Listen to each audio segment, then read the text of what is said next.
Guidance to train oneself. We must use our lives to train ourselves diligently, we must take ourselves to the ultimate and final goal. This is called an excellent life. If we don't train ourselves, it is easy to get involved in things. For example, if there is suffering, we suffer until we die. So we have to train diligently in order to overcome doubt, worry, sadness, anger, desire, delusion, etc. This is called following a good example. The characteristics of our thoughts are the same, they don't differ much. Whatever one is familiar with, one thinks about that, following our disposition and character. The environment has an influence on our lives. For example, someone is born in a good family but the environment is no good, and it gives that person information that is no good. The result is that that person receives bad information. A bad past leads life to delusion and bad actions. This is a law of nature. There are certain states of mind that we shouldn't surrender to, such as doubt and worry, because we still have a way out. Try to reflect on the examples that good people set. The Buddha, for instance, he is the founder of a religion, the enlightened one, the one who clearly understands the world. We should study his example, so that we will understand why the Buddha, the Dhamma, the Sangha, religion, merit, heaven, and Nibbana, really do exist. If we still have doubt about this, it means that we still have suffering. We must understand these matters clearly and go beyond doubt. If one still tries to figure these things out, still doubts and worries, one still suffers. These things should be understood clearly and doubt should be done with, because there are teachers that can teach us how to know and see these things. In the past, I heard that Luangpor Teean Jidasubho was a teacher who taught how to clearly understand merit and evil, heaven and hell, and the paths and fruits of practice. Since I had doubts about practice, I went to study with him. When I first set out to practice, I still held on to views and opinions, and didn't accept certain things that Luangpor taught. I would use reasoning to contradict his teachings and consequently like and dislike would arise. These things are hindrances that prevent knowledge and understanding from arising in practice. Therefore, when a teacher gives advice, one should first study and try it out through practice. Luangpor Teean taught me to develop awareness, which I had never come across or seen before. He taught me to have sati, and to be diligent in building up lots of awareness. Awareness, as I had learned it as a child, and at the time that I was studying the Dhamma, meant to recollect.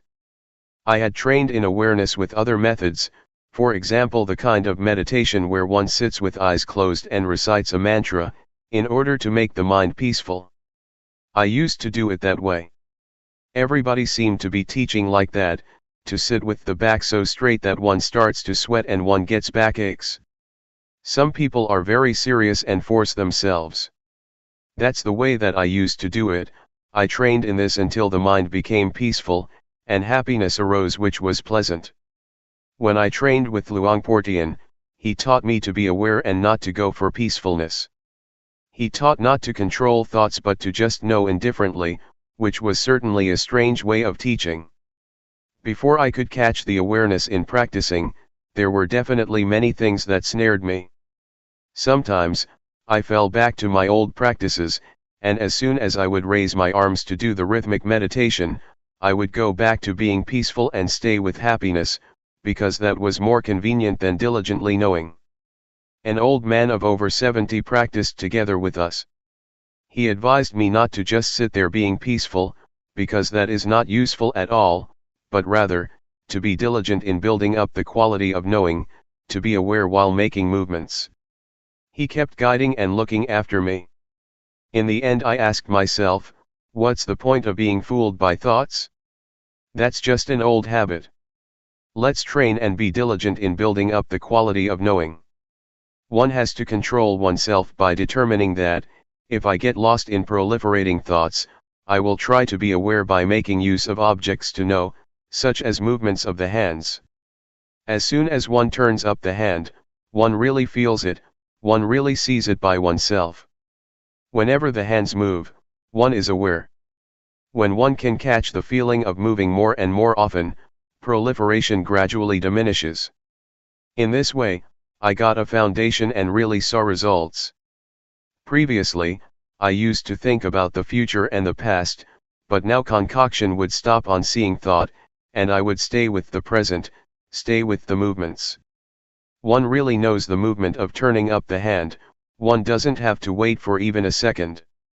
One knows again and again, one really knows many times. When there is truly a lot of knowing, one becomes diligent in building up the quality of knowing continuously, just as when one keeps diligently working and gets lots of work done.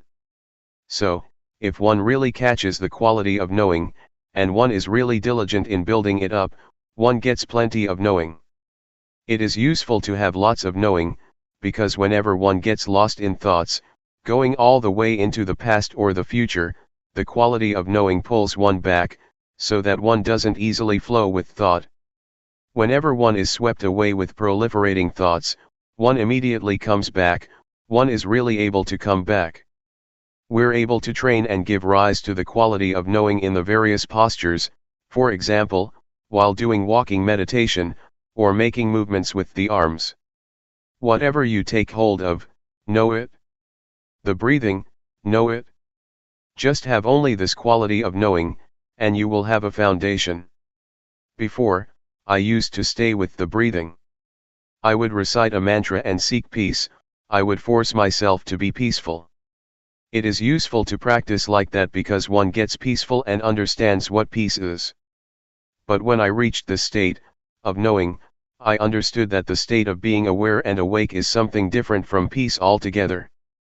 Awareness gives rise to knowing, one doesn't stay with peace. When we blink our eyes, we can know, when we swallow saliva, we can know, moving a finger, we can know, breathing, we can know. Whenever we touch something, we can know. These are examples. Therefore, creating this quality of knowing is a kind of art. It can be created in all postures and movements. All it takes is that one puts forth effort to know what's happening within one's body. It is comparable to having a set of tools that one uses to build up lots and lots of knowing. If one does it in the right way, diligence arises. There is an old saying that says that it is as easy as rolling a boulder downhill. But if one doesn't do it in the right way, it is as hard as rolling a boulder uphill. When one does it right, one gets a foundation and one becomes diligent to practice and build up awareness, without anybody having to tell one tells oneself and creates plenty of knowing. One becomes diligent to know in using one's daily life, always trying to find ways to be aware. Even though at times people or friends cause us to get lost, we make effort to avoid that. We are careful to take the chance, to know for ourselves the things that arouse knowing, nobody has to tell us. It's like working, when we do it right we are diligent and fluent, but if we don't do it right it's like banging our head against a brick wall. We know and see for ourselves what delusion is like and what knowing is like. We know and see what the advantages and disadvantages of knowing and delusion are. And so, we prevent and deal with things automatically. One has the answers oneself and doesn't have to ask anybody. If there is a lot of knowing and one knows for long periods of time, one will see the conditions of the body, because the quality of knowing is the one who watches the movements. However, this doesn't mean that one will see this immediately because sometimes, as the body is moving, instead of just seeing the body, there are things that make us get lost, for example, feelings that arise due to unintentional thoughts, or various moods, either coming from the body or the mind. These things incite us to get lost but we don't. These things are there but now we have seen that they are just feelings. People who have trained in meditation before, will just meet with coarse feelings, and the refined feelings that exist in the body and the thinking mind, they won't see. If we build up the quality of knowing until it is the boss, it will be able to distinguish delusion from knowing, even though delusion, proliferation, was in charge before. We will be able to pass through subtle feelings without having to get involved. It compares with traveling and passing through various villages. We leave this and that town behind us, and pass through without getting involved. But someone who easily loses awareness, is incessantly interested in the thoughts that come up, reasoning in every way, and loses a lot of time by thinking. Like, dislike, and all the rest of it arise. This is someone who is not determined to walk the path. The Buddha said that, someone who is heedful is awake when others are asleep. Such a one leaves foolish people far behind, just as a well-trained horse leaves a horse without strength behind. Not getting involved with proliferating thoughts that arise is like this: one moment of knowing is to be removed one moment from not knowing, from delusion. One gets further and further removed and one becomes skilled in knowing. It is easy to know. Before, it was easy to get lost, but when one trains oneself it becomes easy to know. The feelings and the various thoughts that make the body move are nama dhamma. When the quality of knowing sees this, one understands the body. Before, the quality of knowing wasn't there yet, and one had not yet discovered that it is thought that orders the body around. One assumed that there was a self that was moving. But when one understands rupa and nama, one understands that rupa is something solid, composed of many things. One knows heat, cold, hunger, and pain, because of rupa. Nama is the mind, feelings and thoughts. It receives and knows all kinds of things. There are innumerable conditions that arise together with the mind. Anger, worry, desire, and delusion are some examples of coarse ones. They make the mind run wild and it takes them to be self. Actually, they are not self, but one doesn't know that they are conditions of mind, and so one acts following them, until those various conditions give rise to a sense of self, of me, being like that. But when the knowing watches and sees them, one understands that they are only just conditionings of the mind, and one can let go.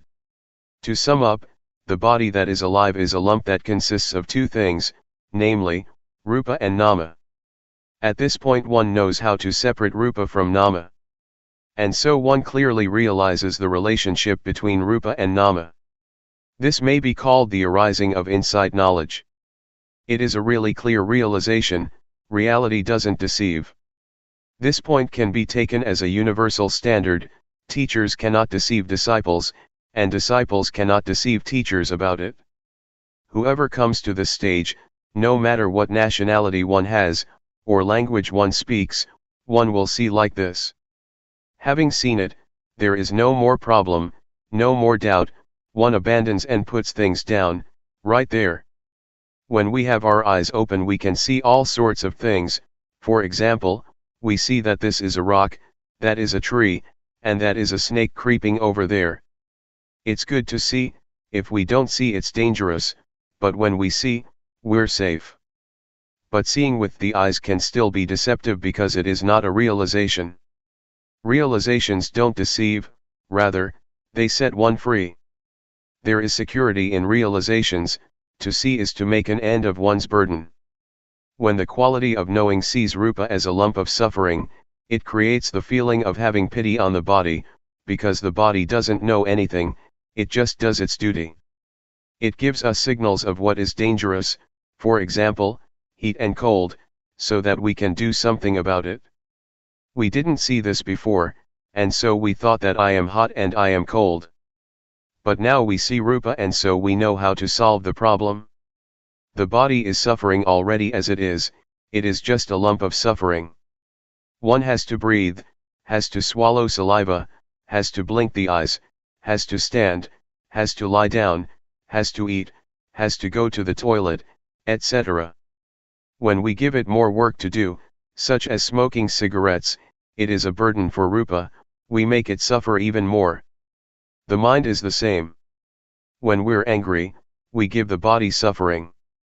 This is oppression that works from both sides, from the side of the body as well as from the side of the mind.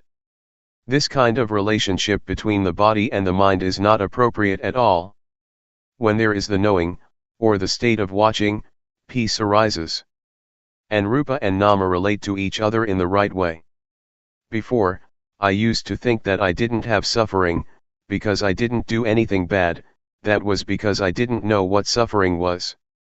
Whoever thinks like this can be taken to be crazy, crazy with self. So, in the past, I didn't understand myself.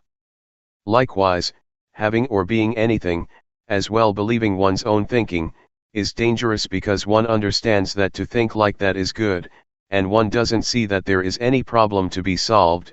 One assumes that things are like this or like that. One knows through thought, one is through thought, one sees through thought, and one gets and attains through thought, when one is not in contact with the present.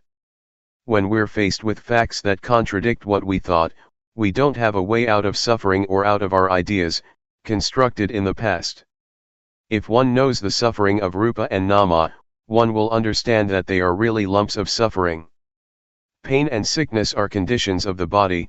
This is called the disease of the body. Anger, for example, is a condition of the mind.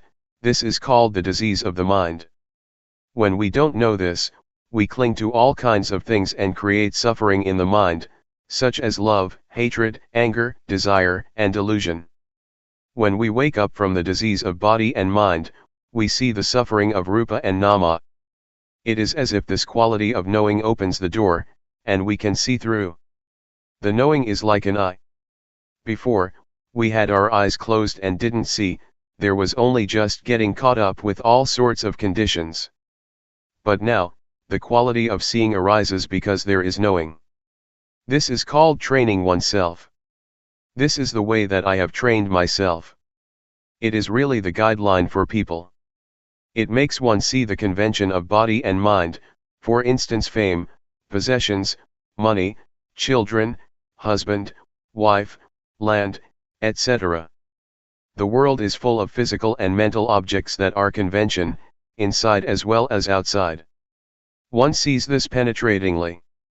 It is as if the power of wisdom knowledge sees that these things are conventions of Rupa and Nama, diseases of Rupa and Nama, Rupa Dhamma and Nama Dhamma. Before, we didn't see these states, and so we got caught up in all kinds of conditions. Knowing convention makes one feel light. In the past, I used to go for all sorts of things, superstition, verses, chants, and I believed in rituals. On performing some of them fear would arise, others would make me bold, doubtful, happy, or sad. I ended up with nothing because it's all nothing but convention. A thing is sometimes assumed to be likable and sometimes not likable, it can change, and we go for it all. When I came to see Rupa Nama and convention, I felt light. It is not like ordinary seeing, but when one sees, suffering disappears. The gross kind of suffering, such as suffering that comes from foolishness, delusion, and stupidity, really disappears. It compares to having finished one's studies. One is able to read and write, doesn't get stuck, has enough knowledge and is able to stand on one's own feet. What I'm talking about is a universal standard. It is a fixed formula, just like mathematical formulas. 2 multiplied by 5 is equal to 10, not 11. When all this knowledge arises, one knows what other people are saying, one knows the objects that one looks at, there is just knowing and joy. It is insight, because one now has the eye that sees the Dhamma. It is fun to watch, whatever one looks at, one hits it on the spot. Both material and mental phenomena, inside as well as outside. Whatever happens to the body and the mind, one knows immediately, and one leaves it behind without hesitation. Before, when something would come in contact with the mind would ripple. Now the mind doesn't ripple, rather, the object that comes into contact with the mind is set free. When I was still a layman, I went to practice Dhamma at the Budayana forest, in Loi province. I had to use a wooden platform from a nearby monastery, and I bought a plastic sheet to make a roof. Tattered monks' robes were used as walls, because in July there is plenty of rain. As I was practicing, somebody told me that I should understand Rupanama, because he saw me practicing for a long time without understanding it. Some people said that they knew, just practicing for a week, and they knew Rupanama. But I practiced for 2 whole weeks and still didn't know it. I thought to myself, I really have to see it in my mind, I'm not going to just remember others' words or figure it out with my own thinking. That's how Luangpor Teean taught, he taught to practice and see it for oneself. Next, I thought, Luangpor Teean used to say that he had made large offerings to the monastery, including building a ceremonial hall, all by himself. But I am a poor man, I didn't do all that. I probably don't have a chance to realize the Dhamma. These thoughts made me feel inferior and doubtful. Then I thought, but I've done some good things, maybe not as much as him, but I've made merit, built a monk's hut, and I am not a bad person, I don't have any stains of wickedness. I've always been virtuous because my parents are Buddhists and taught me to do what is good, and that's what I've been doing all the time. Especially when I studied superstition, I had to keep precepts, I couldn't gamble. My character was like this. Reflecting like this, made me a bit proud of my past because I was not an evil person, but why didn't I know the Dhamma? I asked Luangpor Teean, are there any practitioners who don't get any knowledge after having practiced? Luangpor Teean said, that has never happened. It seems that I am the first one, because after 2 weeks I still don't know anything, I remarked. Luangpor Teean walked up to me and grabbed my hand. I said, you have made merit and made offerings, but I have never done as much of that as you, I guess I don't have the merit to know. He answered, never mind, don't worry. Are you practicing sincerely? I said, I really am, Luangpor. Luangpor Teean said, practice here for 1 month. How much money do you get for 1 month's work? I answered, I get 1,000 baht a month. In those days I was a hired hand, making doors and windows for houses. This was building work, skilled labor, and I would get at least 1,000 baht a month. Next he said, if you practice for 1 month and you don't get any knowledge, I will give you 1,000 baht, I really promise you that. But you have to practice sincerely. From then on, I was energized in practicing. Practicing in those days, I would sometimes get lost in criticizing certain monks, thinking that they didn't have the same virtue as me, because I saw them playing and joking. Sometimes, they told me to go and look for bamboo shoots or to climb a tree and collect fruits. I asked myself, is this called practicing Dhamma? It made me think about leaving. But having reprimanded them in my mind, I no longer looked at others. Instead, I only watched and listened to Luangpor Teean. I didn't pay attention to others and create a mess and a burden for myself. So, I made a firm resolution to build up awareness, to build up sati.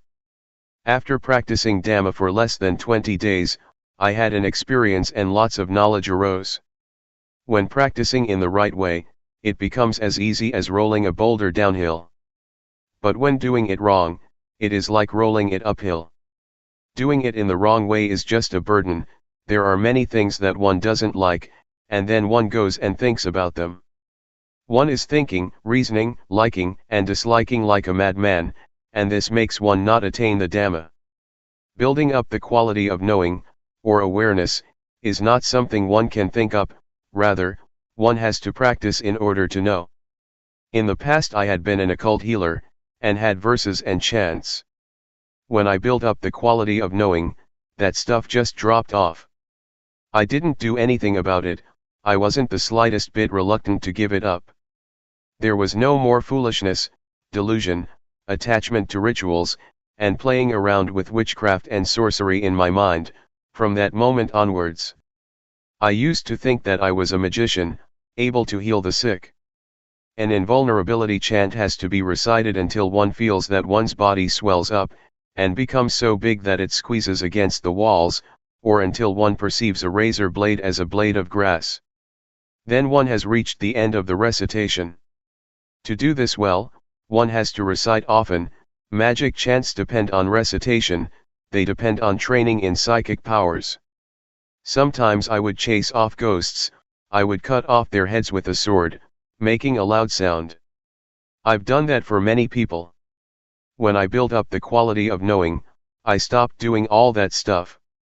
One day as I was practicing, Luangpor Teean came walking over and asked how I was doing. I answered him without being afraid of anything, I know Rupa Nama now.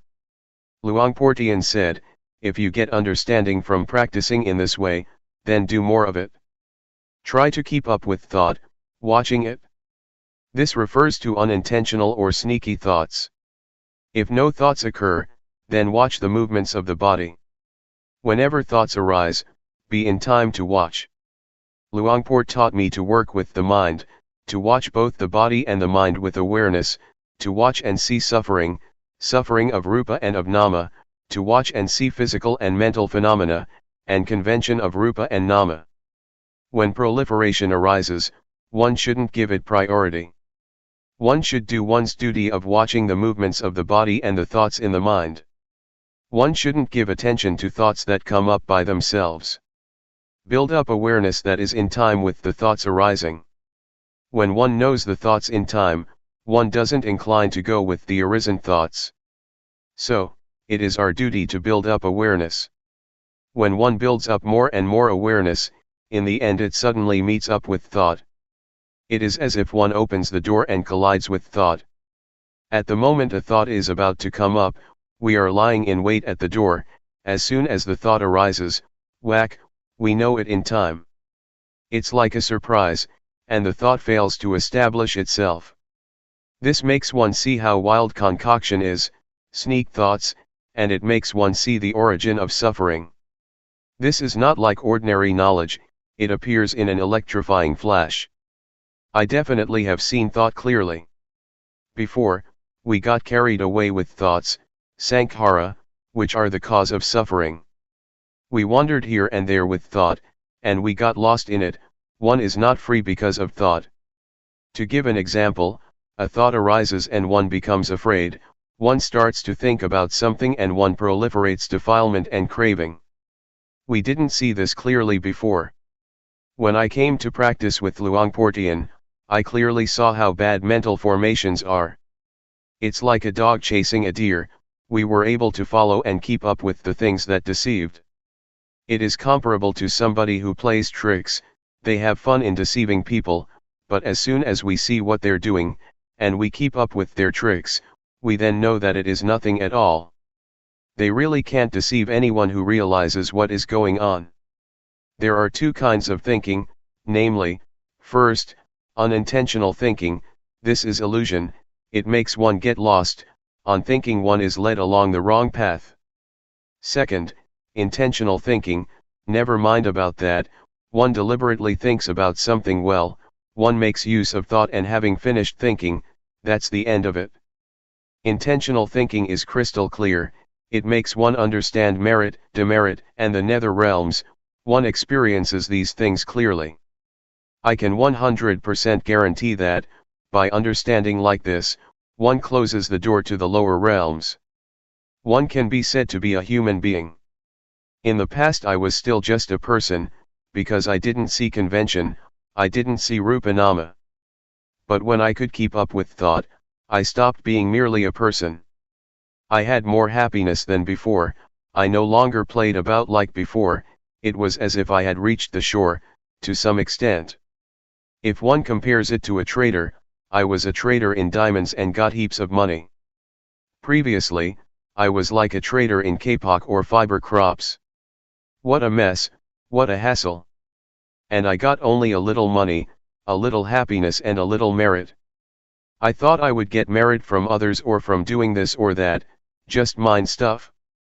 There is a shift that takes place in the mind on seeing thought.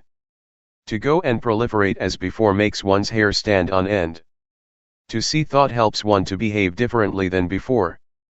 I really saw it crystal clear. To suddenly meet up with thought makes an end to coarse behavior. Everything that is unjust disappears. It is like bowling, the pins all tumble over, one after the other. Suffering is comparable to fruits up in a tree. When we shake the tree just a little, the fruits fall down, but not all of them. Foolishness, crude forms of suffering and anger, desire and delusion are affected, but not a lot, they are just shaken up a bit. Being a human being means to be someone with virtue. When there is virtue, there is normality, there is peace. Samadhi refers to the mind that is in order. When there is order, there is no mess and the mind becomes tame. Wisdom means to know all around, to know how to solve things within oneself, to know how to liberate oneself and not to sink down, being caught up with all sorts of conditions, but to be free. This is how I knew, and later I understood other things as well, such as angels. To be an angel is to have a moral mind, not daring to act or think in bad ways. I understood Buddhism, and I understood the three characteristics of all conditioned phenomena, namely, that they are impermanent, without intrinsic value and not self. Seeing Rupa Nama, seeing the conditions of body and mind, and seeing all things as they really are, is like having a magic eye. One sees that all things are impermanent, it is like seeing the place to dispose of the conditions of body and mind, one used to cling to. The mind becomes clean because there is no rubbish lying about in it, there are no smuts of love, regret, anger, suffering, obtaining, losing, winning or failing. This state of mind is called, seeing the three characteristics. Merit is to have an upright mind. Religion exists within us.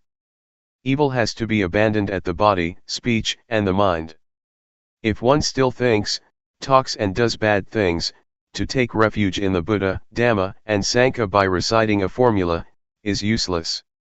I didn't know this before, I thought that thinking was something refined, that whatever one thinks, nobody sees it. But in seeing it I know that unintentional thoughts are gross, they are dirty, and because of that I don't dare to think. When one doesn't dare think, how is one going to talk and act? So whatever is bad, I don't dare do it, not even to think it. This is called being an angel because one is established in the morality of angels. The kind of angels that one can really meet and see are the angels that arise in the mind, that is, one is afraid of evil, one doesn't dare to perform what is bad. As for the conventional angels, they refer to kings and important people, who have happiness and ease, without much suffering. On reviewing the previous stages, from seeing Rupa Nama onwards, it appears as if Rupa and Nama encourage us, they don't leave us. The three characteristics don't leave us. They are like a stack of provisions, or reserve players at a sports event. In other words, they are a big army. Seeing the stages all the way through gives us encouragement. One knows, sees, and understands the three characteristics, and it is as if they keep following one continuously. To be an arahant, refers to the mind that is utterly pure. When one enters the stream, that leads to nibbana, the angels come to praise one. It is only human beings that are able to reach the path, fruits of practice and nibbana. Therefore, human beings are considered to be the uppermost beings. It says in the scriptures that being born as a human being is a great gain. In the state of being human, the mind really rises higher. It is not just a matter of having 2 arms, 2 legs, and a head on top of the shoulders. That is still not a sure thing. It might be a spook, a giant or a hungry ghost. But practicing up to this stage, one really is a human being. When one walks to the plane at the airport, there are certain conveniences. On walking to the door just opens up for us, no need to open it yourself. Going up, there is a conveyor that takes one's suitcases, one doesn't need to carry them oneself. A Brahma god doesn't have 4 faces, as some will have it, rather, this refers to the qualities of loving kindness, compassion, sympathetic joy, and equanimity. When I understood like this, it made me think of those who don't know yet. I wanted people to know and see. I thought of this and that person. I thought of my father has died. I thought of my mother. All right? I'm going to teach my mother. I'm going to teach my brothers and sisters. What I've been saying may not be all of it, but if one really studies and practices, one will know many things and doubt will come to an end. It will make one see right and wrong. This is called realization. One will shift from being a person to being a human being with morality. Training and practicing until there is realization, will give one sufficient understanding about angels, about Brahma gods, about virtue, firmness of mind, wisdom, religion, merit, demerit, and Buddhism. One won't have any doubts, even about such matters as visions, ghosts or whatever it may be. The mind will be steadfast, not attached to any ceremonies. Everything comes to a conclusion within oneself, and so one stops searching for teachers. The teaching, by the Buddha, that says to associate with the wise and not to associate with fools, refers to oneself, one's own body and mind, which are wise or foolish. To love one's parents means, not to lead oneself to do bad things and get into trouble. Respecting teachers isn't just a matter of bowing to them, rather, one should revere their goodness. Don't try to find angels outside of yourself, they exist inside us. The Buddha, Dhamma, and the Sangha exist within oneself. A good person is someone who respects him or herself. When one pays respects to a Buddha image, one doesn't bow to the cement, bricks, or stone, that is just convention. Know that to be externally reverential, one should have a noble one inside. That is to say, a moral mind, a supreme mind. There is an old saying, the malicious mind is a ghost, the righteous mind is a noble one. At one time, about 40 or 50 people came to practice with Luangpor Teean, lay people as well as monks. Some people had all sorts of reactions, some people cried. I've never had those kinds of problems. Even when some visions did arise, I'd see and understand it. It is like having eyes, one looks and one sees according to reality. For example, one sees mosquitoes swarming around, one sees a snake coming, one sees thorns, one sees an overgrown path in the forest, or one sees a cleared path. One sees similarly in the mind, one knows what to do, and so there is no more doubt anymore. No more doubt about the teaching of the Buddha and the noble ones, about what convention and ultimate reality is, about visions, about what tranquility meditation and insight meditation is. One has experienced it plainly and there is no wavering. One doesn't go and search anywhere else anymore, one has enough knowledge. Abandoning evil, and doing what is good, is really to be done right here. At our very body and mind. One sees the mind that stealthily thinks. It is full awareness that tells us so, it sums things up for us, that is sufficient knowledge and understanding. Once, I did some teaching together with somebody who taught a different style of meditation. That teacher taught to create an image in the mind. But the group of practitioners who had developed awareness, was aware and didn't think up a mental image, they didn't get attached to a sign. They weren't stuck on all kinds of ceremonies, such as the ceremony to cut off kama, by using cloth, incense, and other things. These types of rituals are finished with, they stopped doing them. They have stopped looking for teachers that teach one to know anything other than awareness, because the real thing is right here. One identifies with the qualities that one puts in one's mind.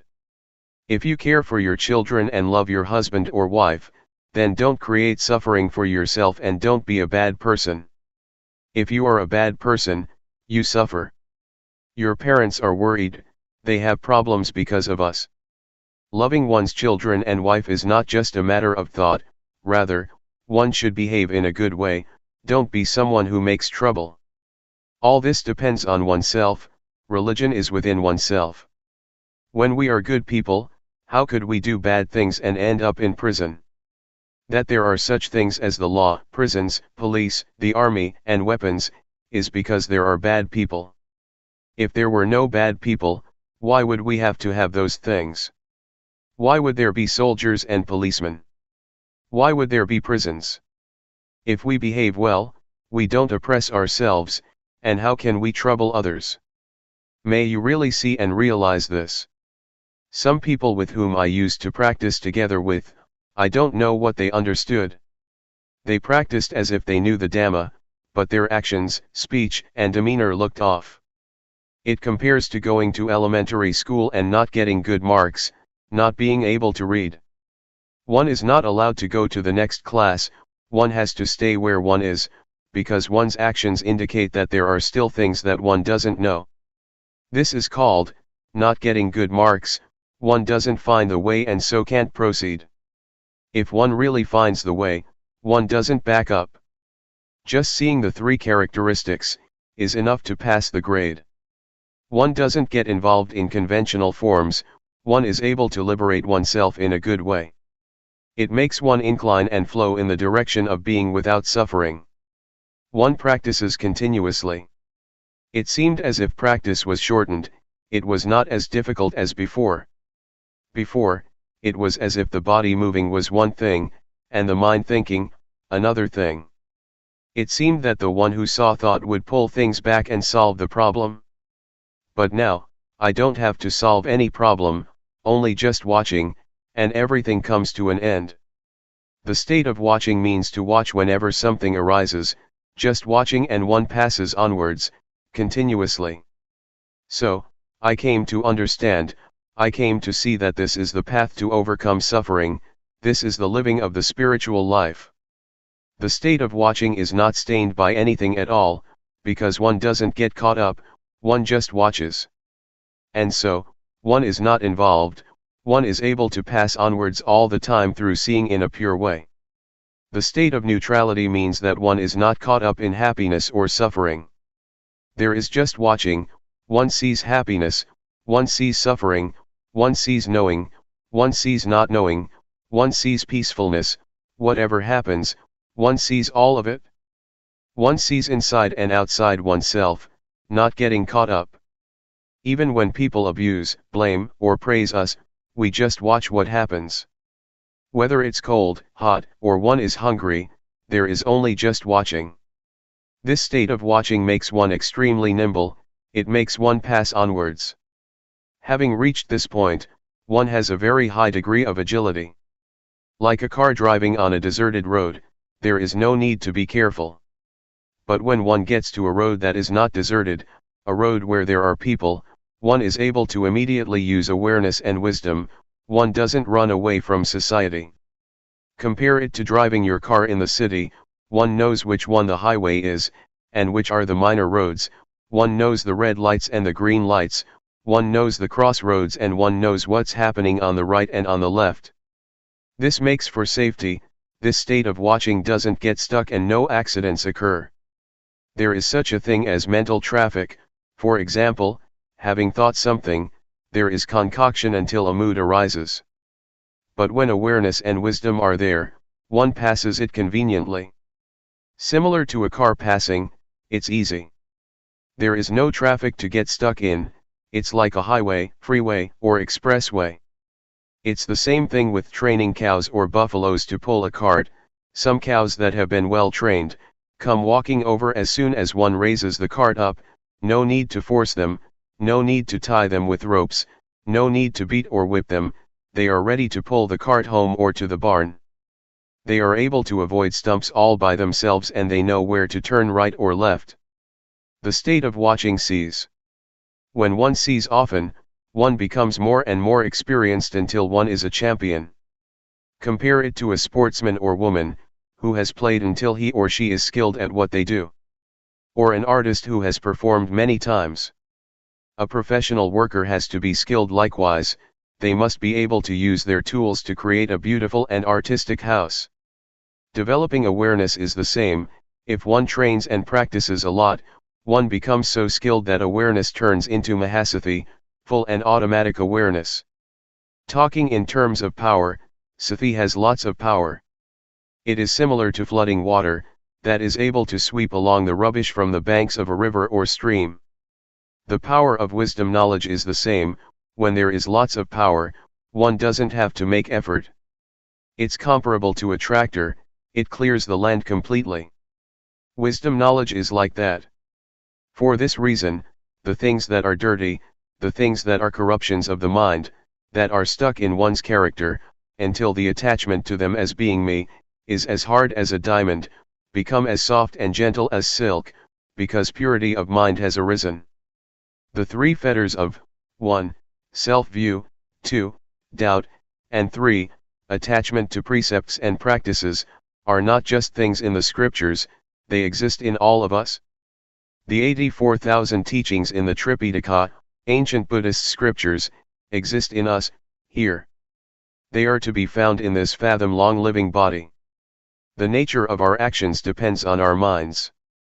One may be a spook, a giant, a devil, a hungry ghost, a human being, a person, an angel, or whatever, it all depends on our very minds. The state of watching and seeing doesn't get caught up, there is just watching and seeing continuously. In the end, self-view diminishes, that is to say, the ego diminishes. The state of watching continuously is the state of normality, therefore, virtue arises within one. It helps to destroy anger, desire, and delusion, which presently exist in us. Actually, those are the gross defilements, they are still there, but not fully, not 100%. A worldly person has 100% anger and gladness. When awareness has been developed, gladness and sadness gradually diminish. This indicates the quality of awareness. We both have moods of liking and disliking, wanting and not wanting. The state that clearly sees those moods indicates whether one is a noble one of low or high caliber. One can measure it with this. One shouldn't measure it by external forms or characteristics, such as whether one is ordained, how long one has been ordained, whether one is famous and has a title, which means in the world being this or that. That's not it. Rather, it's a matter of how level the mind is, how much does it go up and down. Is there much variation? If one still goes overboard with laughter when one is glad, it means that one has 100% gladness. This is called still being a worldly person. The state of seeing is like this. It doesn't get caught up in anything, but it is neutral, it is normal, and therefore, it is real virtue. To determine to observe precepts is external virtue, one looks after it, in order to live together in society, which is a good thing. As for the real training in virtue, it is the kind of virtue that melts and digests the defilements, so that the mind doesn't go up and down, because one sees them and so they can't remain. Doubt and attachment to rituals are abandoned, because one understands that everything is dependent on our actions, it is not an external matter. This state of watching, seeing, and not being caught up, is a formula, it is a guide in living one's life. It gives us this guidance, one doesn't have to recite or remember anything. The quality of buddho doesn't arise from reciting the word. Buddho means to know, to be awake and to have a joyful mind. In whoever the state of knowing, being awake and joy arises, that person has buddho in his or her mind. And it will protect and look after us, so that we don't fall into harmful states of mind. Just as the saying goes, the Dhamma will inevitably take care that a practitioner does not to fall into bad states. The Dhamma yields results, if one really knows and sees the way that should be known and seen. The more one studies, the more one sees clearly. Confidence will arise as well as deep devotion to the Buddha, the Dhamma, and the Noble Sangha. The state of realization and clear knowing is Vipassana, insight. So, insight is not about seeing colors and lights, heaven and hell, externally. Heaven and hell exist in our very minds.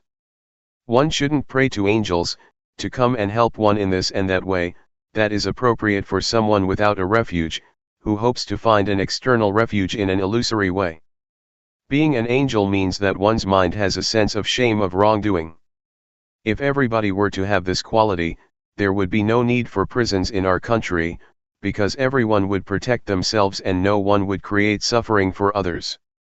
So, seeing clearly in this way makes one abandon self-view, doubt and attachment to rites and rituals. It means that one turns around and solves problems within oneself. This state of watching makes one pay respects to the qualities of the Buddha, rather than to a golden image. It makes one pay respects to the characteristics of the Dhamma, rather than to books, and it makes one pay respects to the virtuous qualities of the noble Sanka, rather than to robes and a shaven head. The meaning of the word pra, monk, is an excellent person, someone with a good heart, that is to say he or she doesn't get angry, doesn't desire and doesn't get deluded. The kind of thoughts that say, he insulted me, I won't give in, don't exist in someone like that. There is just letting go, and understanding arises, clear seeing, until there is no anger. Getting and losing, happiness and suffering, praise and blame, are ordinary things in the world. Nobody can be their owner. And it is the same with sights, sound, smell, taste, bodily sensations and mental phenomena. They are things of the world, they belong to the world, they are not ours. Even sight, sound, smell, and taste have a worldly flavor to them. People don't know or understand it like this, and so they always have a sense of lacking something. For example, one is a slave of desire.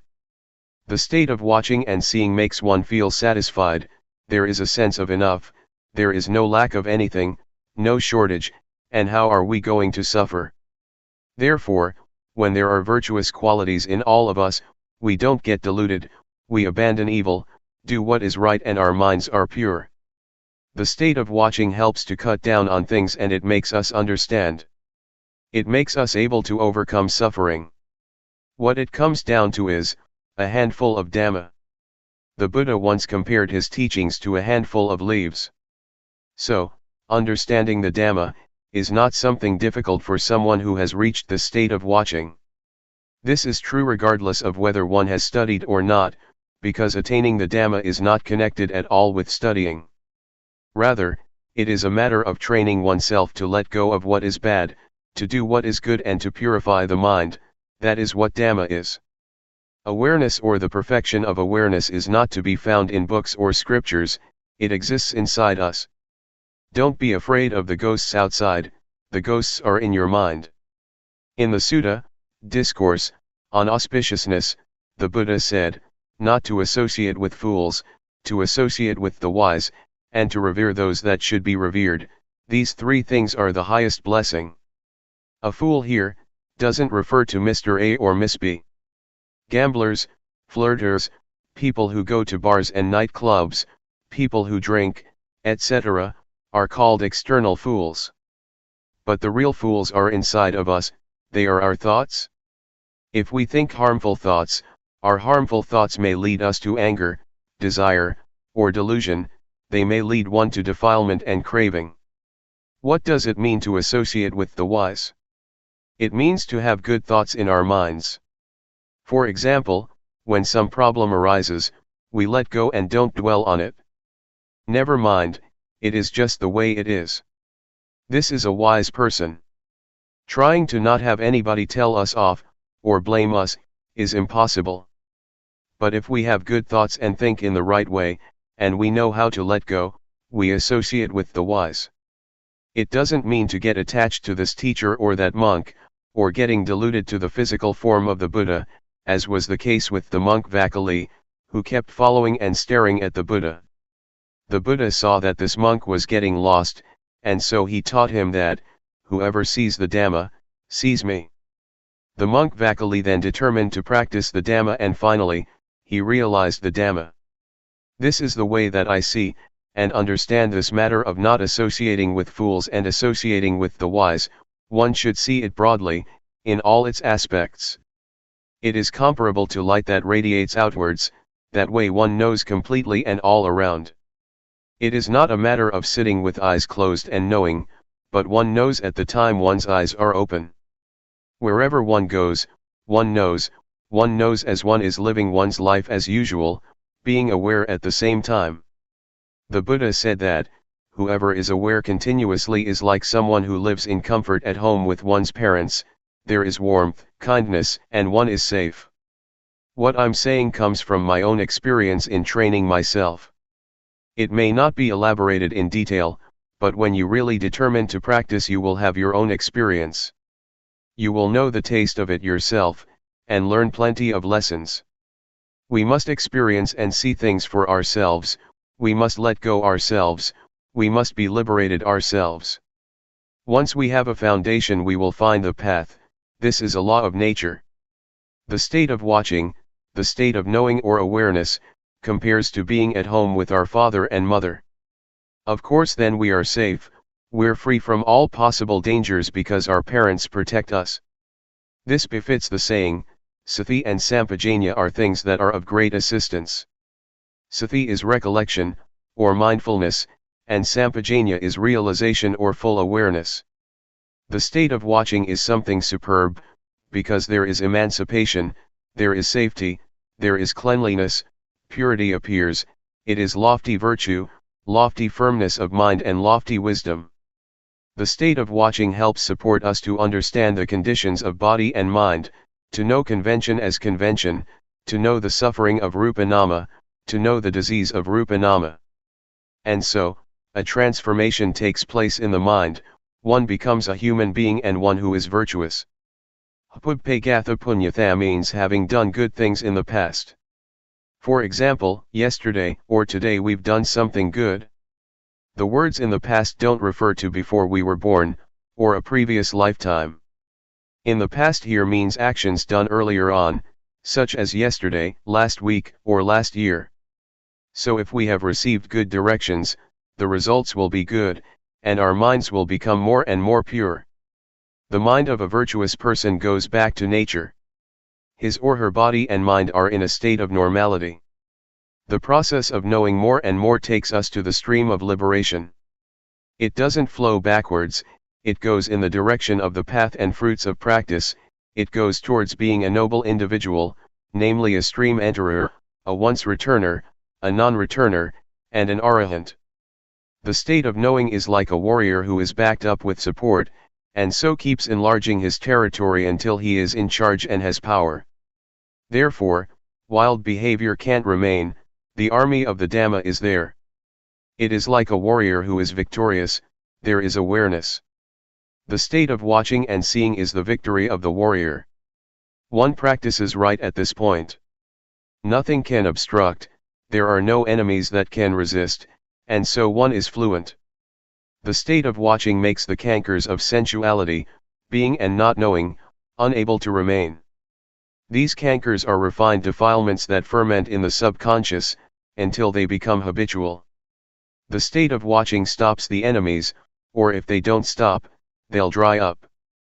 It is like custard apples, some stay on the tree, all shriveled up. The enemies, defilements, surrender and don't fight anymore. The quality of knowing makes us watch concoctions in a dignified way, one is not a servant of thoughts anymore, as one was before. When proliferation starts to come up, begins to stir, the thoughts will stop when the quality of knowing sees it. It will just give up completely. When there is realization, there is nothing that can deceive.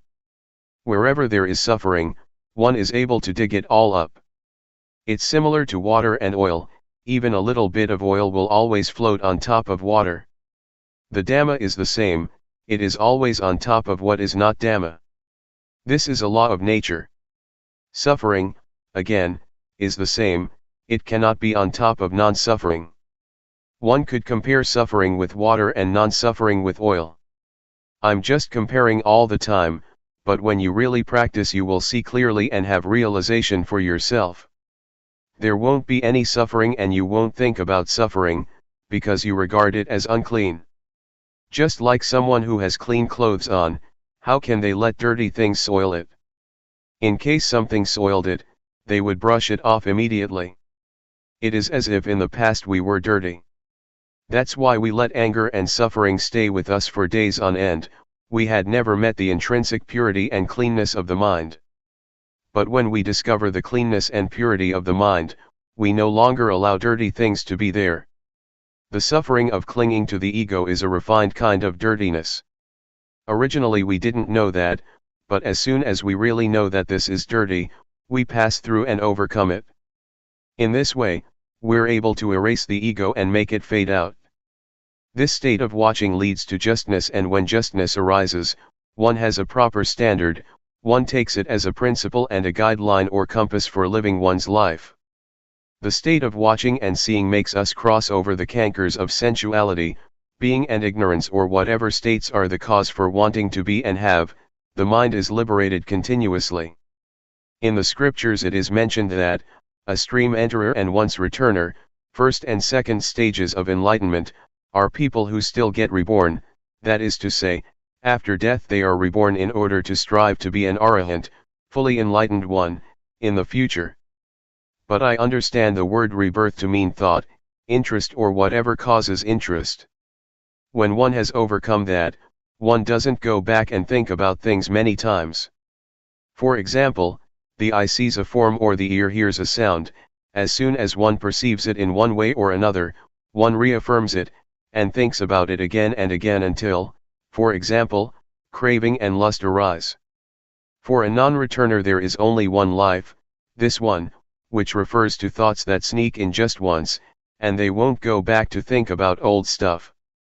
They have realization and power, having thought once, it fades, they don't return to it, and so there is no rebirth. The word birth doesn't mean being born from mother's womb, that kind of birth happens only once, everybody knows that. But being born here, is the birth and death of Namarupa, in other words, the endless arising and passing away of the feeling of self. The Buddha said, "Before I attained insight knowledge, I wandered around through samsara, the round of transmigration, for countless lifetimes. I searched for the house builder, that is to say, craving, the thing that creates being. Being born is suffering each time." The words countless lifetimes stand for the arising and passing away of Namarupa. The collected birth stories of the Bodhisattva, a being striving for Buddhahood, refer to this. It doesn't mean that the Buddha was born as a rabbit or whatever in previous lifetimes, but there is nothing wrong with that explanation. The birth of a non-returner is a thought arising, which they immediately leave behind and annuls, so that nothing remains. It doesn't have value for him or her, and no karma is created. Such a one is not a servant of thought, they are free. They relate to things as being me or mine, only very little. Those things drop off. We discover and see these things without anybody telling us. It is the quality of knowing that tells us. It informs us of what is right and what is wrong, all by itself. One really sees clearly. The four jhana, meditative absorptions, have various factors. The first jhana, for example, has 5 factors. Jhana are hard to understand, one has to see them for oneself.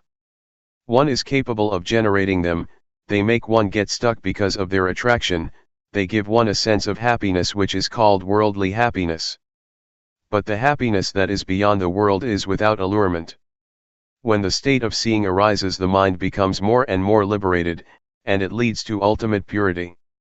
A change takes place, namely, one is released from all kama.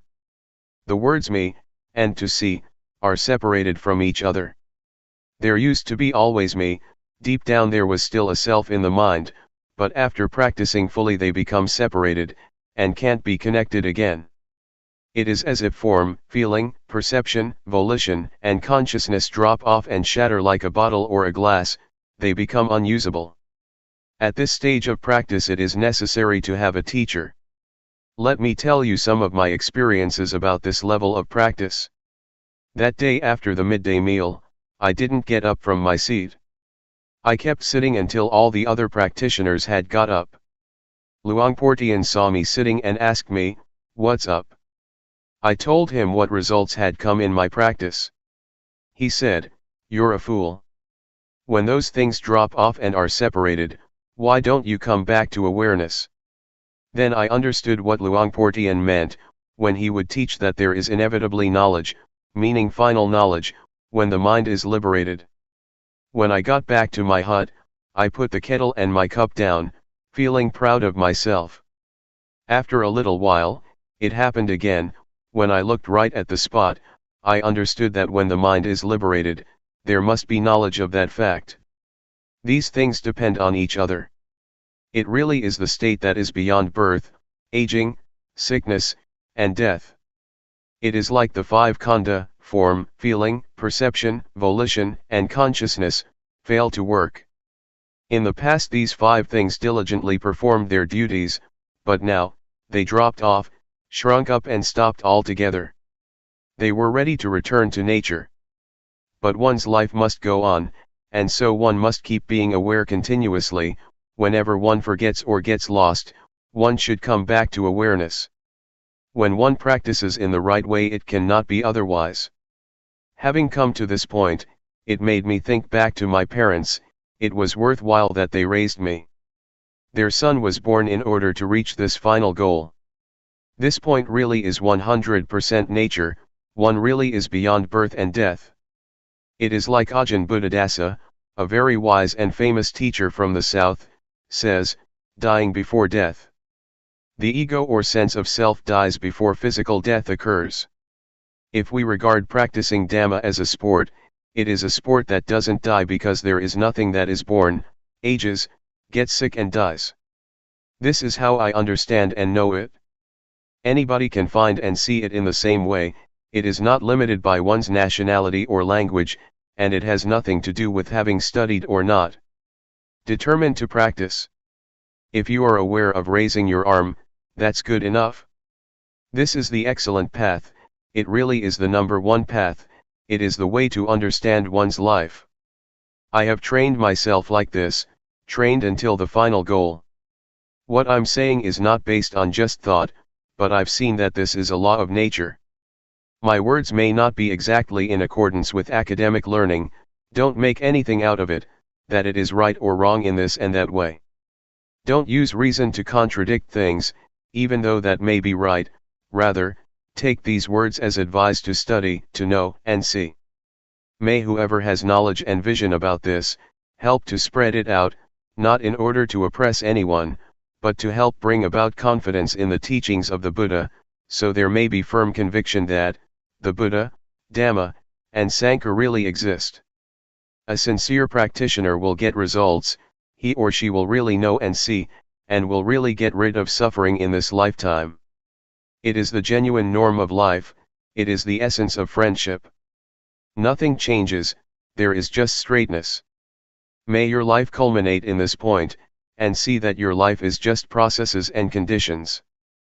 Processes means, the body has to eat and go to the toilet, it has to lie down and sleep, it has to talk, these things have to be performed according to worldly conventions. Use your life in the ordinary way, like this, don't be angry or suffer until you die.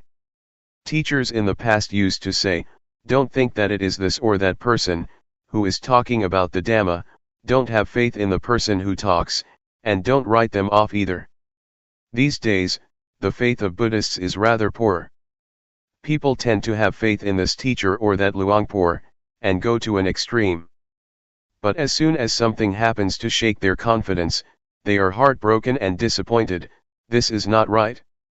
We should have confidence in the Dhamma, we should use the Dhamma to develop the quality of our lives. Don't be attached to my teacher and my Luangpor, because that kind of faith doesn't lead to progress, rather, it is faith that makes one shrink back. When you understand like this, experiment with practice and take your actions as the criterion.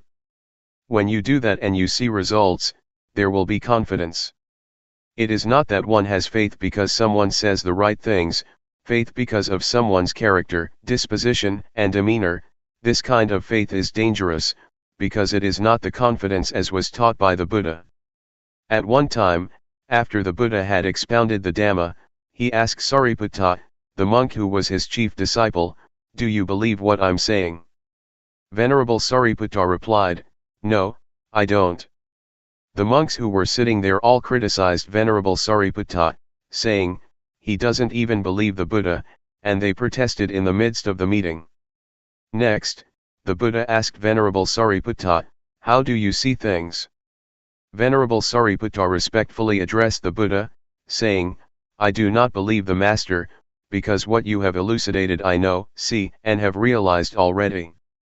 Therefore I do not have any doubt on this matter, and there is no need to believe anybody anymore." Then, the Buddha spoke to the monks. Take Venerable Sariputta as your example. And so, one should experiment and practice with teachings, until one is Dhamma. If one still has anger and suffering, it means one is unable to solve the problem. Anger and suffering are not selves, but it is us who get lost. If we didn't get deluded, there would be no anger and no suffering. Only two things exist in our lives, namely, knowing and delusion. Do we spend more time with knowing or with delusion? We have to reflect on this for ourselves. If we still stay with delusion, we'll have to experience suffering and anger, for example, that's only natural. If we stay with the quality of knowing, we won't have anger or suffering. How can we stay with knowing? I have a method for all of you to try out, study and practice with. I'm not just telling you stories. I'm able to arrange a place and food for you, you don't have to pay for anything. This is because there are people with faith, who have offered money for food, for people who are interested to come and practice. In 1 year, as much as $1, in 1 month about $100. To lead retreats is my job, which I do fully, as skillfully as I can. I will be there as your friend. This age is the golden age. The Buddha, the Dhamma, the Noble Sangha, the paths, the fruits of practice, and Nibbana, really exist. You can experience them in your life. If you are aware, it means that you have the sprout of enlightenment. The Buddha is not separate from awareness, this is the sprout of enlightenment, that will grow up later on. May all of you be assured that you really are able to discover the truth in your life. To sum up, training oneself means to train in developing awareness. Awareness is the standard. It has the highest effectiveness, up to the point that one is able to reach the state of being the watcher. Awareness makes the mind pure, it is the path, it is the whole of the practice. Someone who is aware has achieved being the watcher in the right way. As it says in the scriptures, the final instructions of the Buddha. As long as bhikkhus live in the right way, the world will not be void of arahants. Don't think of this matter as being very difficult for you, because you're able to do it. You're able to be it. When one lives in the right way, one doesn't get caught up following one's proliferating thoughts. Instead there is neutrality, no gladness and no sadness. The state of watching takes one to this point, the point where there is no happiness and no suffering, no love and no hate, no like and no dislike. On reaching this state, one is beyond the world, it is called Lokuttara. As for the word Lokiya, in or of the world, it means that one has a sense of self because of one's concoction, there is like and dislike, one goes for happiness and suffering, and one takes on gladness and sadness. If one practices in the right way, the mind will settle by itself. Living in the right way doesn't mean that one has to stay in a forest, but if one has continuous awareness, it is called living in the right way. It is not necessary to go off to the forest, to sit with eyes closed and walk in a very concentrated way, that's not it. It's just a matter of being determined and attentive, of making sati sampajanya constant, there is no need to implore somebody else to come and help one. One practices by oneself, one is aware oneself, one reminds oneself, one solves problems oneself, and one will live without suffering. To give you all a blessing, I would like to say, may you know anger for the last time, may you know suffering for the last time. Don't be angry until you die, don't suffer until you die, because that is not a supreme kind of life, rather, it is punishing yourself. Polishing life with Dhamma. Luangpor Teean spent 5 months at a monastery in the state of New York, in 1994, and sent a letter tape to monks in Thailand which was published, and is translated here. Let me entrust my friends with Dhamma. With the word friends, I don't mean people of the same age group, who all like each other, what I mean is friends in birth, old age, sickness, and death. Regardless of whether we like each other or not, we are all friends in this regard. The atmosphere here at Juangyuran Monastery, Carmel, NY, is very good. It is a big forest monastery, shady, cool and peaceful, with all kinds of big and small creatures. I meet deer every day. Yesterday, I saw a mother with young twins. Lovely. They walked up to me, as I sat still. They passed me by, about 8 meters away. I didn't make a move. They came quite close and watched me. They seemed astounded and stamped their feet. It was good fun. The weather is nice and cool, it is comfortable. The forest is big, all just big trees. It is extremely suitable for meditation. I have never come across a place as suitable as this one. When I think about practicing, I do think about my friends. In Thailand, that means Khong Ka Mountain Monastery, and Akarliko Forest Garden, which are places that are used for practicing meditation. The foremost knowledge of human beings. The knowledge of meditation is an important knowledge, it is the foremost knowledge of human beings. If we human beings don't study about meditation, our life does not have value and there will be problems throughout our lives. Our lives as human beings are the results of the past. Much information has been accumulated, it's a complete mess. There is both right and wrong, foolishness and delusion in the body and the mind. This is because our body is the result of the past, the result of our life in the past. Using body and mind in the wrong way compares to a second-hand car. Our body and mind are just like a second-hand car that has been used for a long time, it has been damaged all over and is in a state of bad repair. Being aware is like repairing it, like cleaning away the past and returning it to its normal state. Awareness is like a garage for fixing up life, and bringing the body and mind back to normal. This is called meditation. Meditation is making things better, it doesn't mean reciting a mantra, meditation is fixing things up. Making the body and mind better, more normal. Whatever is not normal is cleaned up and discarded. What remains is normality, this is meditation. The method of meditation. The method of developing meditation, especially the method of developing awareness as taught by Luangpor Teean, is a way that is straight, it is a shortcut, it is extremely appropriate. I have never heard of anybody teaching like this.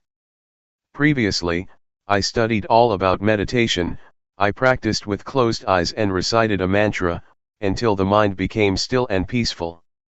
I would sit in peace for 1 or 2 hours, I was attached to the peace and happiness. Sometimes, visions would appear, sometimes I would use magical verses or imagination to help the meditation. I played with these visions and imaginations but I was attached to the peace and happiness. I valued it highly and cherished it a lot, I dearly loved the peacefulness. Wherever I went, I would think about it. When I was in the fields, I would think about my meditation room, I wanted to sit in peace. Some days I really had an appetite to meditate, as soon as I got home I would have dinner and go into the meditation room, before I had sat down properly, I was already peaceful. It would happen in an instant. It was bliss. I practiced like this for over 10 years. I was stuck. I thought that I was doing the right thing, but when I met Luangpor Teean, I was told to sit with eyes open, to make movements, to be aware and to be diligent in knowing. A strange teaching. Sometimes, I couldn't accept it and I didn't like to make movements with the hands and arms, it wasn't as good as sitting there in peace. When I first trained myself with Luangpor Teean, there was conflict and I had lots of reasons for it too. But as soon as I determined to train, and practiced a lot, things became clear. This is building up the quality of knowing, it's not thinking, it's not sitting there being peaceful. The eyes are open, so one is aware. Be aware a lot. This is a straight method, it goes straight to awareness. Awareness is the development of the Dhamma, and this is the way to have lots of awareness. This has nothing to do with reciting words inwardly. Meditation is to build up much awareness. To develop means to do it a lot, to have a lot of awareness. This is how I understand it. Before, there was peace, I used the method of recitation, but recitation, whatever word it may be that one uses, is not meditation. Real life is the present. Meditation means to be diligent in knowing, knowing directly, in a straight way. The things to be known are there. The body, for example, is an object to be known. Why is it that we must always focus on knowing? Because our minds instinctively rush out ahead and rush backwards, there is just future and past. For this reason we create movements in the various postures, all the time, in order to be now. Now is what real life is. Real life is now. So we practice with that. Go inwards with the quality of knowing. Directly and straightly. Know meticulously. Make it very clear, don't let there be vagueness. Make the posture that you're in clear, break it up in stages, moment by moment, so that it becomes clear. It is similar to training in writing. At first one writes the A and the B precisely and clearly, in detail. First, one should write the characteristics of the letters clearly. One shouldn't start off writing indistinctly. This is the same, creating movements, creating a form can be watched clearly, it is not blurred. When we watch the breath, sometimes, we fall asleep, it's easy to lose oneself in it. And closing the eyes makes matters even worse. It is not natural to close the eyes, and so one drops off to sleep even faster. In making movements with the arms and hands, we don't close our eyes. As with learning how to write, the movements are extremely meticulous. The knowing enters into the movements, in the most direct and straight way. On watching the body one sees the mind. On watching thought one sees Dhamma. At first, we talk about watching the body, but we'll see something else too, feelings. With eyes closed one won't see them, or one will see them indistinctly, not clearly, and one won't understand them. But when we look and watch, we will see clearly. We will see pain, tiredness, and the pleasant and unpleasant feelings of the body. These are feelings that exist. So we see feelings by watching the body. When one continues to watch, one will see the thinking mind. The mind does exist. By watching the body, one goes on to see the mind thinking. And when one sees thought, one sees mental phenomena, Dhamma, that arise from thinking. One sees thought that cooks things up, rather than just thinking, and that's the end of the matter. One sees that these are Dhamma that arise in the mind. This is how wholesome and unwholesome states arise, cleverness and foolishness. One sees this by oneself, one sees that these things really exist. Altogether there are 4 kinds of things. Instead of watching the body and only seeing that much, one comes to see feelings, the mind, and mental phenomena arising. One sees things that are there and exist in their own right. Seeing through thinking, seeing through knowing, and seeing through discovering. Before, I didn't know, I thought that all those things were I. We tend to think that all of it is self, that they are mine. And so, one gets involved, one gets stuck, one is deluded and one relates to things in the wrong way. All of it is I. But as soon as one really sees it, one sees that these things are nature, they are things that exist in nature. As soon as one sees that, one puts things down, right there. In this way, things just pass by. It is as if it is no longer one's business anymore, to get involved in it. One sees reality, things that really exist. Feelings really exist, they have their own ways. The mind that thinks is one thing, that which knows and sees is another thing. Whatever arises in the mind, that is a pair with the mind, whatever phenomena, wholesome or unwholesome, those things do exist, and one sees them, one discovers and sees, one suddenly meets them. Having discovered them, one passes them now. We can say what they are, that they are this and that, and we can pass on. We watch with awareness, we watch continuously, we watch the body continuously, we are aware of the body incessantly. When we watch, we see. Sometimes, we watch the body and we see thought. The movements are one thing, thoughts going out, are another thing, and awareness is still another thing. When one looks, that's the way it is. It is comparable to there being 3 separate things, 1, awareness, 2, the movements, 3, Thoughts going out. When one watches a lot, one sees, one's vision becomes sharp. The state of watching develops and grows, it knows and it sees. It is quick, swift, it keeps up with things. This kind of eye knows in time, it knows in time what's happening. One keeps watching, and the awareness that is abreast of things suddenly makes a discovery. It is seeing through discovering, not seeing through thinking or seeing through knowing. Seeing through knowing and seeing through discovering is different. Seeing through thinking is far apart, seeing through knowing comes a bit closer, but seeing through discovering meets things in an immediate way. The posture of sitting and the movements we make are solid objects, they are rupa, rupa dhamma, physical phenomena. What orders the body to get up, sit down, walk and move, are nama dhamma, mental phenomena. In other words, it is the mind that knows things. In actuality, these things are nothing other than just the body and the mind. Body-mind, rupa nama. The words body and mind are limited, but the words rupa nama are terms that indicate mastery. There is mastery just as with learning how to write.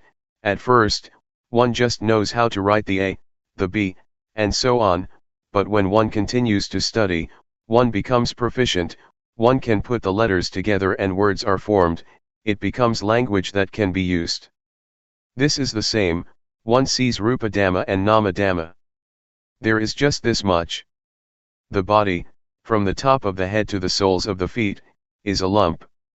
As for nama, it can't be touched but it has power, it orders the body around to do this and that. It is the boss, the body is the servant. This is an old saying, in Thailand, that we all know, but we don't see it through discovering. When we do see it, having discovered it for ourselves, the truth is revealed, nama dhamma are the boss, they are in charge and tell rupa what to do. We see this now. The dhamma, in Thai pronounced in the same way as the word tum, which means to do, refers to nature that exists by itself. It is as it is. As for the word tum, rupa and nama, they act, they do good and evil, it is because of this body and mind. If the mind thinks in good ways, there will be good actions, if it thinks bad things, it will do those things, it will link up with rupa. If the mind thinks bad thoughts, the body becomes bad as well, and it turns into evil. If the mind thinks good things, it will order the body to do good things. The result is wholesome and meritorious. One sees now that the cause, the principle, the foundation, is to be found here. Good and bad actions are rooted here. One sees that it is like this. One becomes clever and skilled in this way. It is as if one is told something, as if something is revealed, it is as if something opens up, and one can look inside. The nature of people's lives is like this, it is right here. Life is just this much. Whoever it may be, men, women, whatever nationality, life is just body and mind, or rupa and nama. Doing good and doing evil comes from this point. Rupa dhamma, changing conditions. This much is still not enough, one will still see more deeply. One sees that rupa dhamma are nature, the nature of rupa is to be formed as a solid lump, according to nature. There are changing conditions in rupa, such as heat, cold, pain, and tiredness. Before, we used to regard these things as feelings, but now, we see sharper than that. Now, we don't just see them as feelings, we see them as changing conditions. There are plenty of conditions of the body, hunger is one of them. They are conditions, changing conditions of rupa. If there are no conditions of rupa, then those things cannot remain. Nothing will be left of them. Both heat and cold, for example, are signs that indicate dangers for the body, so that the problem will be solved. It must protect itself, this happens by itself.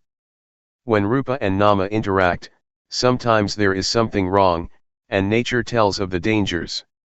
When it is hot, one goes in the shade, when it is cold, one gets a blanket or makes a fire, when hunger arises, one finds something to eat. but sometimes there is hunger, and it is not just hunger. Something, which is a matter of rupa, turns into suffering, a condition of rupa becomes suffering, and it turns into a personal matter.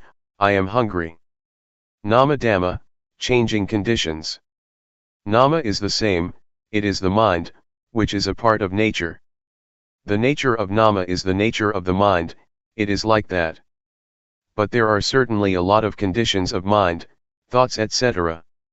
They are called cetasika, things that arise with the mind. The mind itself isn't anything, but it thinks this way and that, it knows this and that. Sometimes things arise because of thought. Defilement, craving, lust, anger, desire, delusion, happiness, suffering, like, and dislike, which are conditions of mind, arise through concoction. They are conditions of Nama that exist, these things are related, they are connected. Before, we thought that all those things were self, anger is me, happiness is me, suffering is me. But in reality they are changing conditions of Nama. As soon as we see this, we have a foundation, we have a base, and there is normality. Before, those things were problems, our bodies and minds were the results of problems, of misunderstanding. As soon as one understands, the state of normality arises. The beginning of wisdom. One sees the stream of Dhamma, of normality, there is realization, there is wisdom. To know like this, is a level of wisdom. It is like turning up something that was overturned, or opening something that was closed. One really sees Rupa Dhamma and Nama Dhamma clearly. This wisdom spurs us on to watch and see all the time, this stream of wisdom informs us. It is comparable to going to the airport, when one goes to the plane, everywhere doors open automatically, and the footpaths are convenient. The stairs roll up or down, no need to do anything, it is comfortable. Going to the toilet, the water starts to flow as soon as one sticks out one's hands in the sink. It is convenient. This kind of wisdom is similar, it urges one on to watch and see, and it becomes easy and convenient in line with the amount of wisdom one has. Just watching the body makes one see. The eyes are sharp, they have been developed.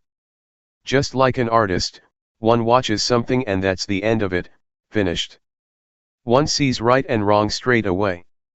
Sometimes, even before one sees it, it has ended already. It is powerful, it has power. It is a level of wisdom knowledge. Just doing this much, and wisdom knowledge arises. One is able to clearly know and penetrate things, by practicing like this. Seeing suffering, throwing off a heavy burden. Keep watching the body with awareness, and there will be progress in the development of awareness. Awareness will see the suffering of Rupa and Nama. Rupa is a lump of suffering, one must breathe, one must swallow saliva, one must lie down and sleep, one must get hot and cold, one must eat, and one must go to the toilet. This really is suffering of Rupa, it is a lump of suffering. One awakens to suffering and has pity on Rupa.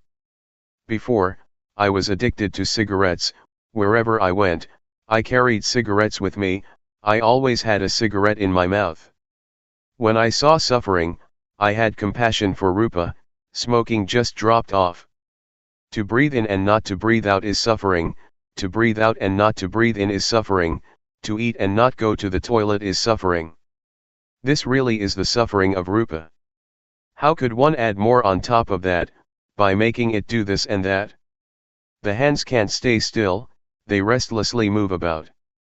This makes one see suffering, a lump of suffering. I felt so sorry for Rupa that tears flowed. How did it manage to survive through these last 30 years? Before, I really didn't know all this. On seeing like this, some parts of suffering just dropped off. It is like shaking a fruit tree, a lot of fruits will fall down easily, but others don't come down, one has to pick them or use a long pole. There was still suffering, comparable to being in debt $100, and one has already paid off $70 to $80. Or compare it to carrying a weight of 100 kilograms, and one loses at least 70 kilo.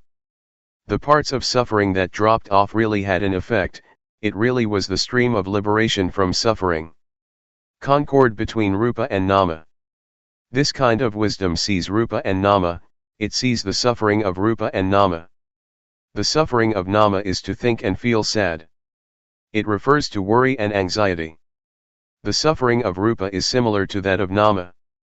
I didn't know this before, I used to take on suffering, the more I would grasp onto it. Suffering would stay with me the whole day, sometimes a few days. I would create it with thought, I would think to myself, he insulted me, he always does that, I'm not going to give in, and so on. These kinds of thoughts are like rubbish, they are stains in the body and the mind.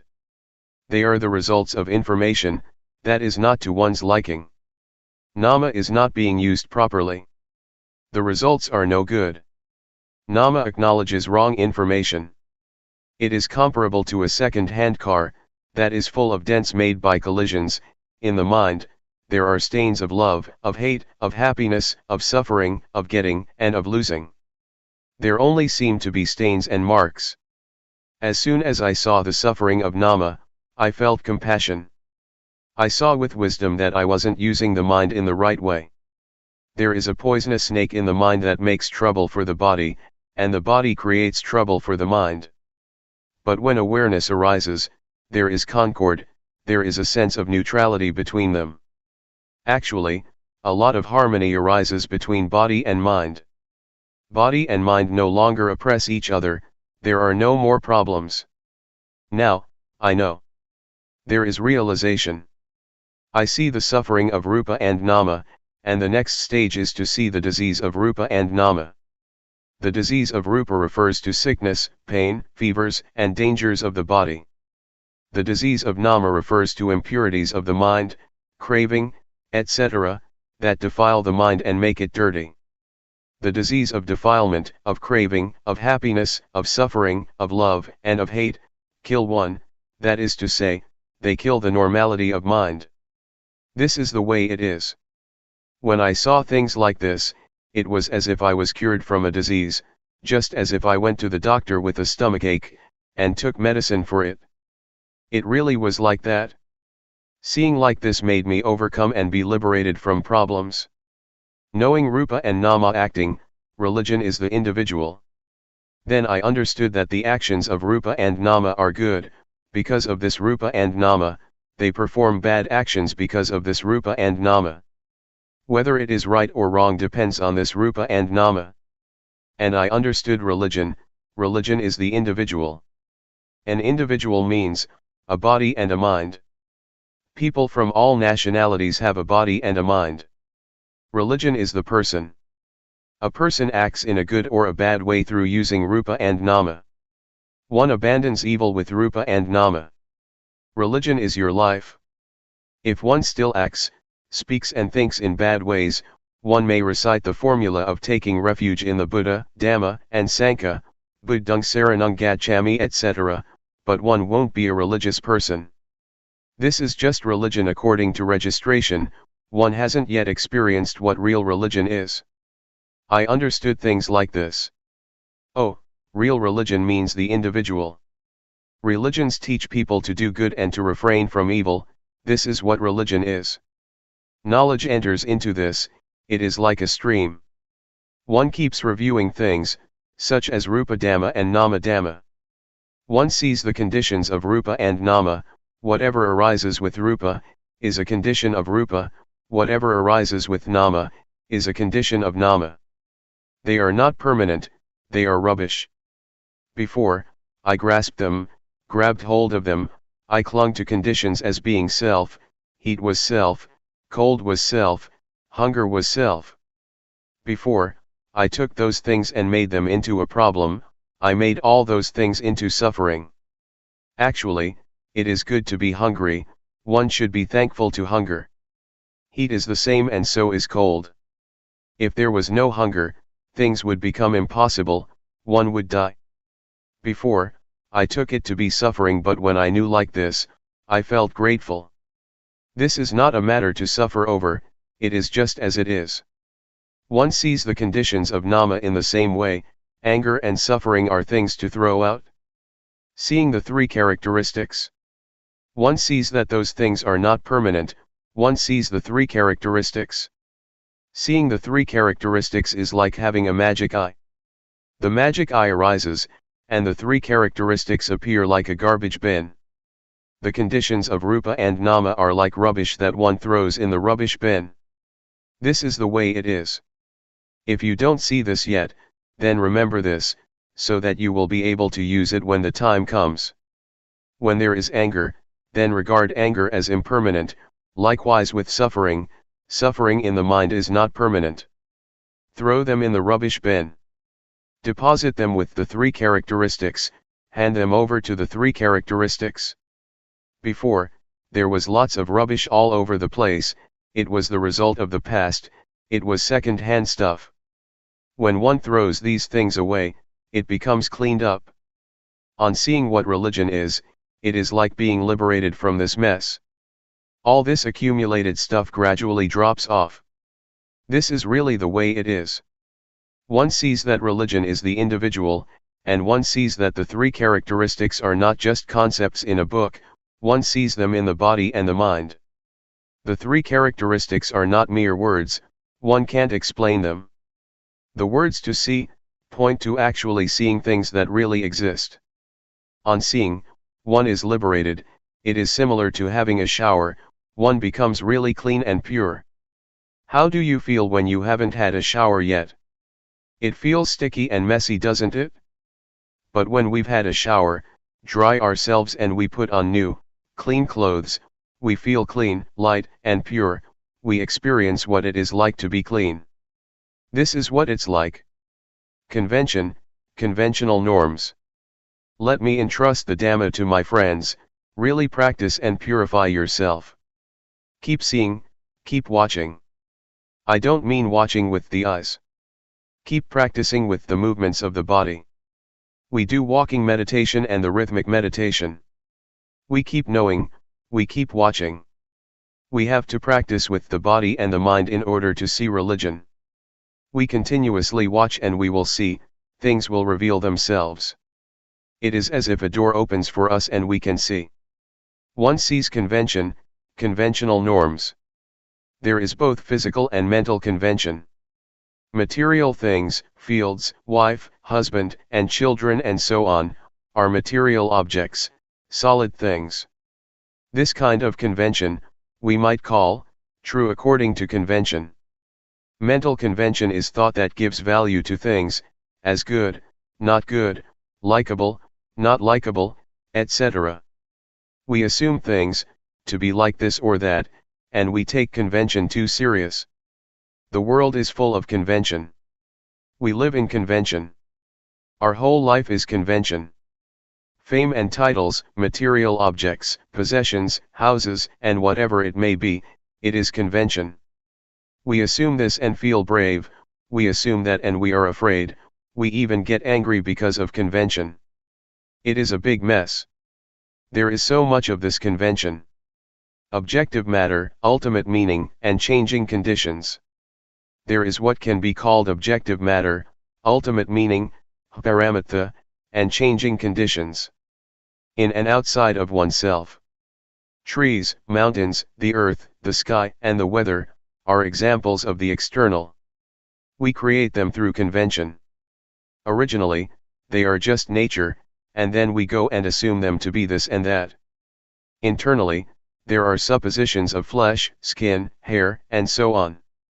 The eye, ear, nose, tongue, body, mind, and their interactions with form, sound, smell, taste, etc., are a kind of objective matter. Both internally and externally, there is objective matter, ultimate meaning, and changing conditions. Many of them are connected with living beings and their lives, the world is full of them. This is what one realizes and comes to know, one understands and sees convention. Before, I depended on thought to create magical verses, to create what is good, what is wrong, and I even created merit by using thought. In the past, I created all merit from outside, by thinking, sometimes I would think to get something good from other people, or from material things. I took refuge in external things, such as charms and talisman. I would do good actions and make merit depending on others, thinking that others would be able to give me merit, believing that to do like this and that would be meritorious. It's just thought. It's convention. The various conditions and magical chants are nothing but convention. I didn't know this before, but when I understood convention, all this magical stuff lost its allure. Before, as a magical healer, I used to teach people to depend on me, but now I must look after myself. One does what is good and what is bad by oneself. I don't get lost, convention doesn't fool me anymore. Now, for me, all words, all abuse, is just convention, praise as well as blame. It is convention that people use, but we go and take it serious. When those things are on top of us, they can control our minds. As soon as I understood this, I suddenly felt so light. This knowledge is very expansive, it is like something opening up and seeing the scenery. One watches and one really sees, on seeing the truth the mind becomes good. It's not just gladness, it is goodness. The expressway, the freeway. Sitting here, a deer comes up to me. It is watching me. The weather is just great at Carmel, USA. The atmosphere is good, the state of watching is fluent, it is very convenient. One watches all the way from the beginning. One sees, starting with the body and then the feelings. It is an eye, a magic eye, it watches and watches. It is a magic eye indeed. The beginning stages are supportive, they are like cheerleaders that back one up, it makes things easy and convenient. It is as convenient as the roads in America. It is like a freeway, a highway, there are no traffic jams, one can always keep going, one passes easily and doesn't get stuck. These freeways are very big, 8 lanes on each side, and they don't drive slowly, as in Thailand. At least 100 kilometers an hour. But one has to be careful of wild deer, they put up signs, watch out for wild deer crossing the road. One day, as I was sitting in a car going to Long Island, I saw nothing but forest for 3 hours, and I saw a car that had collided with a deer. They've made signs of a wild deer crossing the road, they don't have signs of cows and buffaloes, as in Thailand. Their freeways sure are big and wide. If one practices in the right way, it is convenient. It is right view. When right view arises, everything becomes easy. One can go on, go through. It is like that from the beginning, one steps on the right path and things become fluent, the mind is in a good state. To have the mind in a good state is to have merit. To experience the good mind, the light mind, the mind that sees reality, this is what merit is all about. Seeing like this is to close the door to the bad destinations, one is no longer foolish, one has become smart. Why get angry? One knows now. One doesn't get caught up in bad states of mind, one just watches. As awareness increases all the time, one becomes more and more skilled in it and fluent, even though it is the same old awareness. When we do something, often, it can become an art. A craftsman uses his old saw or knife, but he is skilled and gets better and better. If we were to use his saw or knife, we couldn't do the things he can. It is an art. Athletes are the same, they play for a long time and they become artists, they are fluent and they can be champions. A boxer, for example, when he trains for a long time, can win. Knowing the beginning stages is like a cheerleading team, it gives support to make progress and not to regress. Seeing thought, being a human being. If one practices in the right way and there is right view, right aspiration will arise, and then right action, right effort, and so on. Energy arises and one will see things continuously. One watches and watches and watches. And suddenly, one will see thought. When one sees thought, it happens accidentally. Before, one saw it also, from the beginning of seeing the mind, seeing Dhamma, seeing Rupa Nama is the same. But now, one is suddenly confronted with thought, one really sees it, one sees thought. Before, one saw it too, but not clearly. It was indistinct, one saw it as a stream. But now, one really sees it clearly, one really contacts it. It is hard to express. Thought is something gross, something unjust. On seeing thought, one doesn't just see it and that's all. As soon as one sees thought, the thought collapses, the grossness, and its not being just, cease to be. The unintentional thought stops, it comes to an end. Before, we didn't know thought, but when we see it, the mind rises up. Of this one might say, one has now become a human being. The mind is on a higher level than before, there is a victory. There is no burden, it has put it down. That's what it feels like. It really is hard to describe. I'm now talking about it too fast. Before one has such an experience, it takes quite a while, many days or many months. One knows incessantly and the mind progressively rises higher. One could talk in terms of the mind rising up, or in terms of the mind being purified, being cleaned. When one sees thought, one realizes that one is now a human being. Being a human being is this, it is this state. One sees and understands what angels are, they are not anywhere out there. To be an angel is to have a sense of shame of wrongdoing, one can under no circumstances, do, speak, or think evil things. The body, as well as speech and the mind are clean. This is what it means to be an angel. To have a sense of shame to do what is bad, is something that others cannot see. But one sees it oneself. Before, the mind could think whatever it liked, all sorts of crazy and wrong thoughts. But on seeing like this, it is as if there is virtue. One sees what angels are. I used to think that they lived in the sky, and sometimes I called for them to come and help me. Well, these days, angels are supporting me. They praise me. The door to the realm of the hungry ghosts, hell beings, thick-headed demons, and the animal realm has been closed for sure. I can guarantee that I won't get reborn in any of those realms. Now, the mind is as high as the mind of an angel, a Brahma god or a divine being. Oh, a human being is like this. The Buddha said that to be born as a human being is a great gain, it is an excellent thing. Integrated virtue, knowing the path to follow.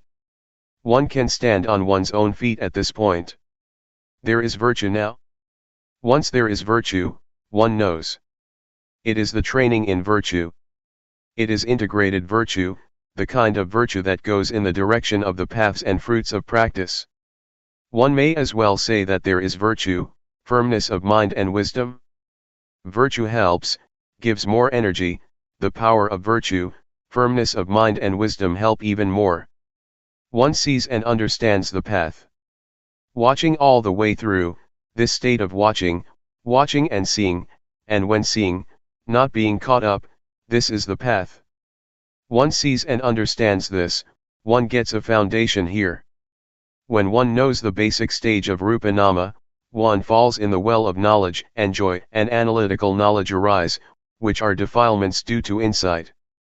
One sees Rupa Nama, then the three characteristics, convention, and one falls in the well of knowledge. There is so much reflection in the mind. But I depended on Luangpor Teean, who taught us in the mornings and evenings.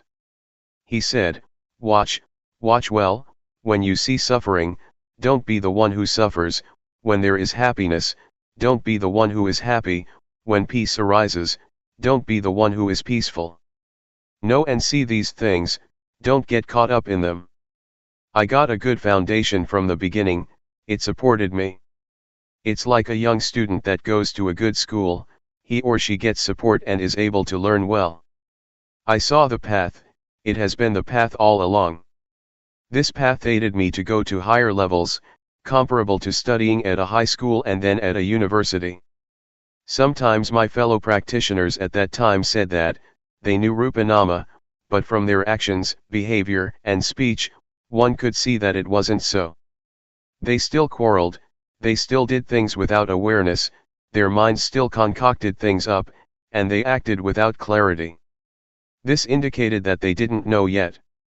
When one reaches this point, of seeing Rupa Nama, how could one think or do like that? Just thinking is already something defiled, and to then speak or act so that one is a burden and quarrels arise, would be impossible. When there is a high level of practice, not just using reasoning and memory, then one sees the path. It is the whole of the practice. One becomes experienced at seeing Rupa Nama, just like the craftsman using his old saw or knife to become an artist. When one is fluent, this is the path, it is the whole of the practice. It is purity, that is to say the state of watching and seeing, and on seeing not being caught up.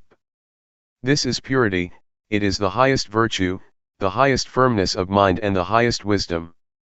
The aggregates of sila, samadhi, and jnana are close together, so much so that there is nothing that is soiled. One feels clean, like someone who has put on clean clothes.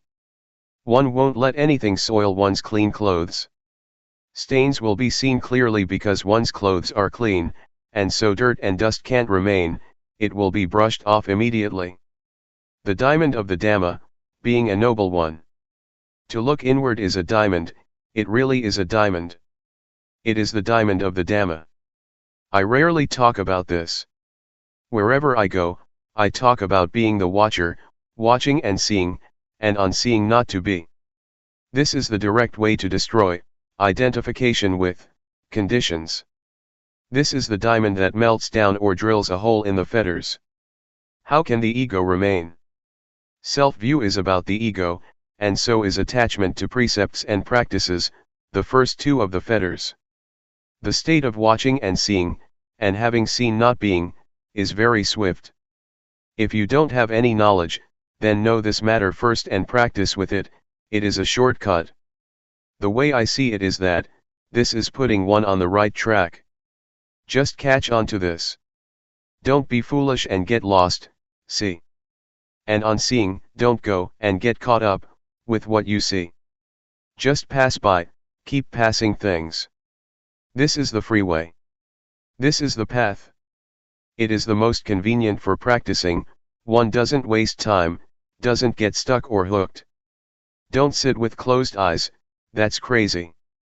See what's there. Happiness and peace, for example, see it and pass on. Those fetters are unable to stay. The first three fetters just fall apart. And one really becomes a noble individual. This is the exalted mind, the good mind. At this point, one can know for sure, without a shadow of a doubt, that one is a noble one. Being a noble one happens at this point. The door of the good Dhamma is right here. The state of watching, seeing, and not being is the door to the truth. The noble Sankhya arises at this point. This is not being a noble one through convention, it is more than just reciting the words of the ordination procedure, that is convention. Being a monk is real in the conventional sense, but being a noble one arises at this point. The point of destroying the fetters and the ego. This realization is for the extinguishing of suffering, or the taming of defilement, it brings about coolness, one doesn't cause any trouble or danger, neither for oneself nor for others.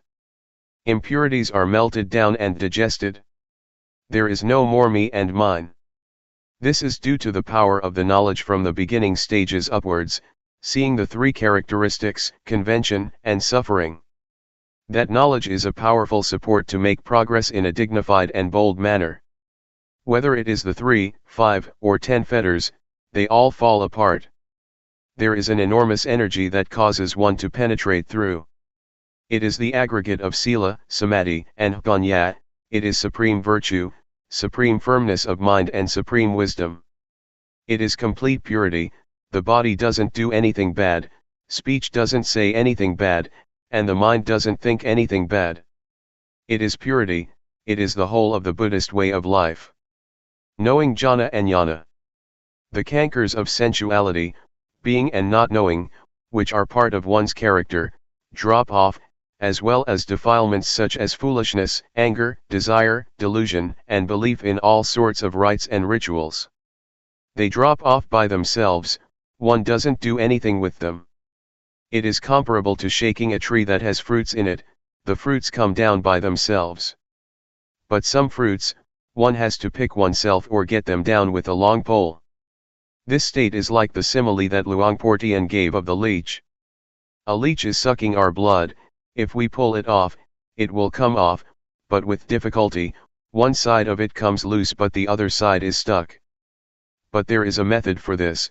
When we mix some kerosene with tobacco and squeeze it onto the leech, it will drop off by itself.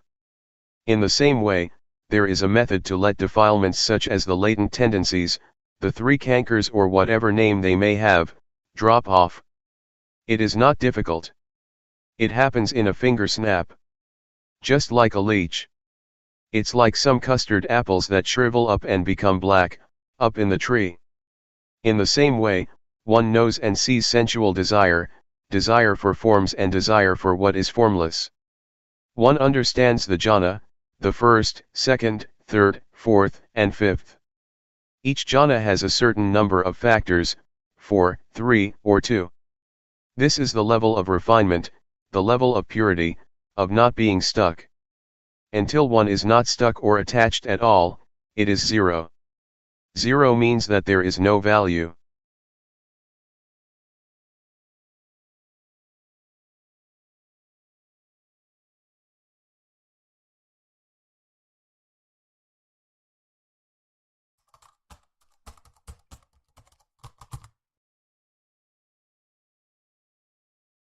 May all beings be at ease, whatever living beings there may be, whether they are weak or strong, omitting none, the great or the mighty, medium, short or small, the seen and the unseen, those living near and far away, those born and to be born. May all beings be at ease.